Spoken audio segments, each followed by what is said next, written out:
Salamu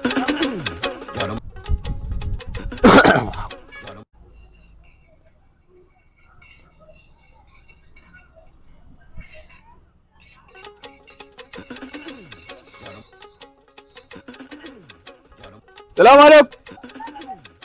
Salamu alaikum. Salamu alaikum.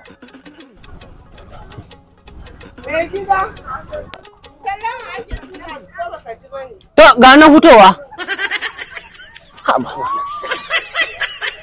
A ina ake sallama kandala? A waje ne?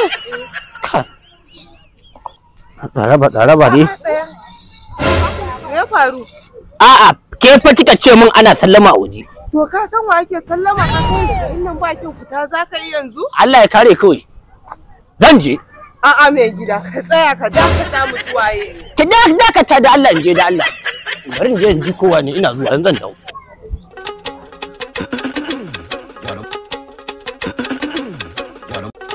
Ai. Wa ke sallama? A Marrabe?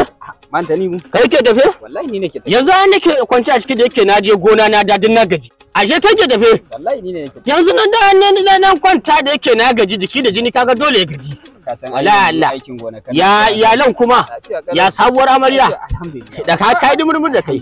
Alhamdulillah. Wallahi tallahi. Ashe kai ne? Wallahi tallahi. Lafiya kalau. Lafiya kalau. Ya gida Ya yaran. Alhamdulillah. Sannu fa. Ai tallahi. Sannu.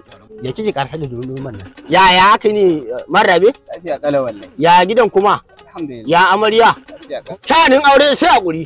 Zaka ji a gurin daurin aure ana ce ma sai hakuri ba za ka ga amfanin hakurin ba. Wallahi sai kun da kai da amarya zaka ga zanta hakurin da ake ba ga na ranar sa. Ba wai a zo a baka naira 1000 naira 2000 a so kama a jehu bujima kana yaƙe ba. Wallahi sai an watsa an barku. Wai bai san yau ba. Wallahi talla kowa jibin zai sani. Wallahi Allah. Dama na zo da dan wani batu ne. Na'am. Sai ce kai a matsayin ka na amini na.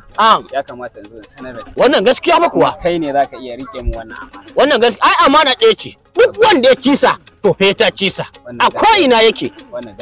Wallahi tallahi. Dama wasu ƴan kuɗi ne. Na'am. San sabon aure. Dole ya da tanadi. Ga gidan haya kuma ga sabon aure. Dole sai an yi tanadi. Kuma ga nan da dan wata 6. Gaskiya. Za a ce aihuwa. To kaga yanzu ma ina ga ajere maka kusan jiya da wajen wata 3. Ka gani? Ka ga an fara ja. Ina ga kuma gidan haya. Tabbas. Ka gani? Shine nace to ga wannan. To madalla. Dan ajiye mun saboda kuɗi a waje na din. Matsala ne. Kware kuwa. Matsayin ka na aboki na. Wannan gaskiya ne. Nace ka ajiye mun su. Haka ne. Saboda dan suna ya taso. Wani matsala gidan haya. Wannan haka ne. Ka gane. Haka ne. To barin kisa. Dan shi kuɗi nan tishi ne. To barin kisa. Dan shi kuɗi nan tishi ne. Shikenan.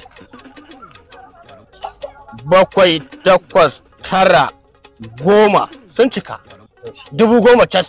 To amma Marrabe nan gaba in Allah ya sa za ka kawo ajiya ba ma wuri na ba wurin ko'ina wato shi kuɗi tsaraici ne killace shi ake a sa shi a muhalli saboda shi ido mudu ne saboda ido guba ne sai ka dinga dan zura su a cikin leda sai ka ringa kawa saboda ido. Ka ga yanzu yadda ka dauki kunna ka bani shi yadda ake a wannan karni na rayuwa wani sai ya mun farmaki da dare zai kwashe. Haka ma ba nake ga ba da yasa su da masu sabon aure wannan. To ya za yi? Ya za yi? Ko hakuri. Za koma ko? To a gaida iyalan fa. A gaida iyalan. Masha Allah. To shikenan. Madalla.